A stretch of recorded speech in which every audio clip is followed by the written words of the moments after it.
Sunday, December 11th, 1994, Livonia, Michigan.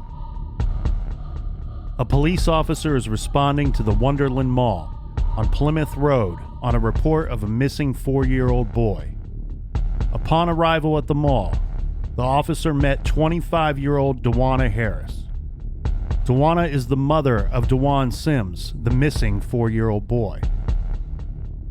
The officer immediately obtained the description of the missing child from the mother. Dawan Sims is a 4-year-old African-American little boy with black hair and brown eyes. He is approximately 3 foot to 3.5 foot tall and weighing 45 to 60 pounds. He was last seen wearing a blue winter jacket over a multicolor windbreaker jacket, dark blue sweatpants, and black Fila low-top tennis shoes. After receiving the description, the officer contacted Livonia Police Dispatch and reported Dawan Sims as missing.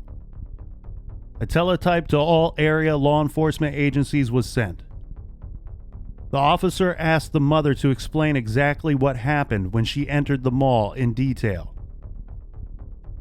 Dawana says her and the little boy left the residence at approximately 1:30 p.m. She estimated that they probably arrived at the mall between 1:40 and 2 p.m. Dawan Harris stated that she parked her Ford Thunderbird in the north parking lot across from the Target and walked with her son into the mall, entering at the doors between Target and Famous Footwear.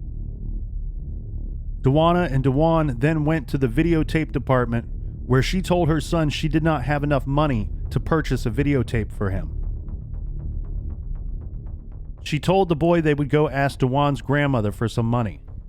Dawan's grandmother is also Dawana Harris's mother, Beverly Harris. Beverly is working part-time on the weekends at the Ladies Foot Locker store on the other side of the mall. Dawana told the officer that her and Dawan walked through the Target store, just looking around for maybe 20 minutes. Stating that her and the little boy left the Target store together at approximately 2:30 p.m., walking through the East Mall entry doors. Dawana said she walked next to her boy until they came to the area of the KB Toys, where she says Dawan was talking to her as he walked behind her. She asked him a question, to which he did not give an answer. Dawana Harris turned around, and just like that, her little boy Dawan was gone. Okay, she thought, he must have went to the toy store. Dawana ran to the KB toy store and looked for the little boy. She ran up and down each aisle. She did not find her son. She then checked the surrounding stores, including the food court area of the mall, but she was still unable to locate Dawan. She told the officer, "I searched for him for about 30 minutes.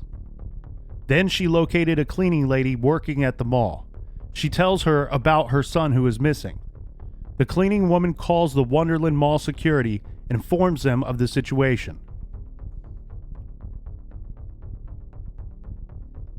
Dawana Harris, along with several security officers, searched the entire mall for approximately 90 minutes.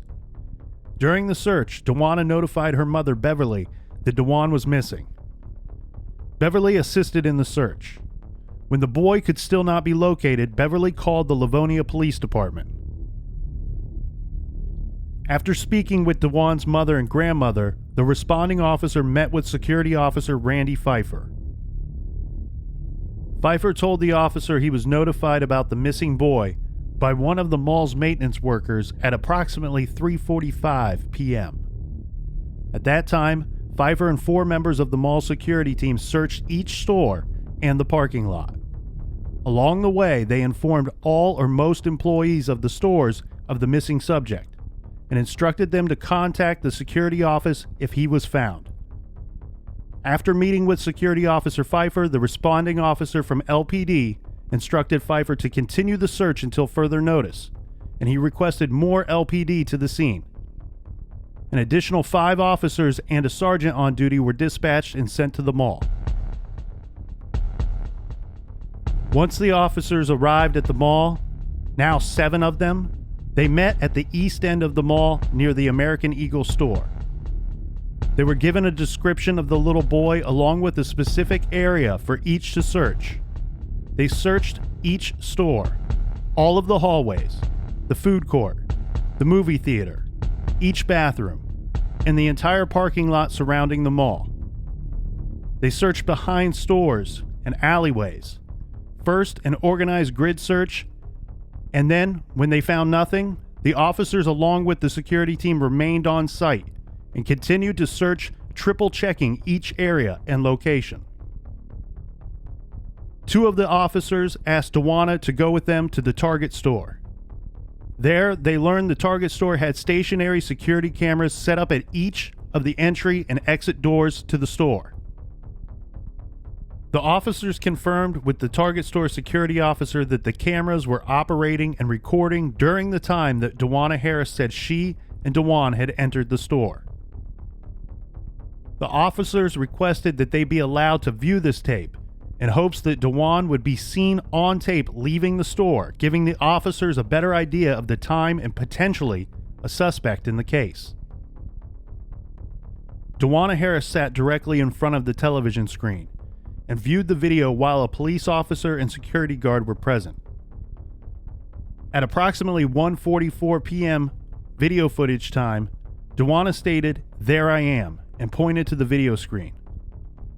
Officers observed an African-American female holding the hand of a small child and exiting the store. Dawana positively stated that was her and Dewan. The officers observed the two subjects walking out of the east door of the Target and then standing directly at the threshold of the store. It appeared the female was talking to the child. At this point, Dawana said, "See, I'm telling him that we cannot buy a videotape because the checkout lines are too long." As the tape ran, the woman walked further out into the mall, still inside of the video camera. Dawana said, "See, yep, I remember walking out that way." Officers then observed the female with the child in the video walk south toward the main aisleway. Dawana stated, "Yep, there we go." The officers continued viewing the tape, but did not observe a single child or a child with an adult walk in the opposite direction or past the camera. Police requested security to blow the image up to full view. In doing so, the police observed the woman that Dawana claimed to be, with the child in the video. She was wearing a brown hooded jacket and a baseball cap with a white emblem on the front. The officers observed Dawana at the present time watching the video to be wearing a black coat without a hood and no baseball cap. The officer then requested that the sergeant come and view the video with Dawana present. Again, Dawana narrated her actions as she watched the subjects on the screen go out the Target doors. With the image blown up to full view, the officer pointed out to both the sergeant and Dawana the differences in the clothing between the individual on the screen and Dawana Harris. When the officers confronted Dawana with this, she sat silent for several minutes and then reconfirmed what she had previously told the officers. "That's me," and then added, "That's not a hood, that's my collar." When the officers again pointed out the differences in clothing, both color, hood, and ball cap, once again Dawana sat silent for several minutes, and then she said, "Oh well, I guess that's not me."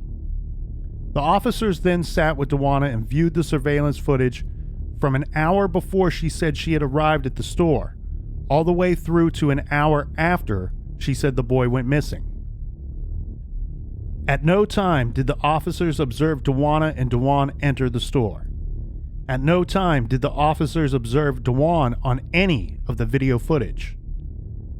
The officer confiscated the surveillance footage from the Target store and asked Dawana if she would go to the police department to give a statement to the detective. She agreed to go. 4-year-old Dewan Sims was not seen on any video footage from that Sunday, December 11th, 1994. He was never located that night.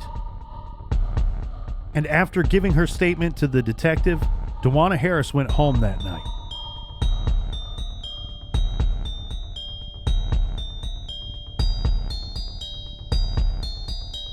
This is the case of DeJuan Sims.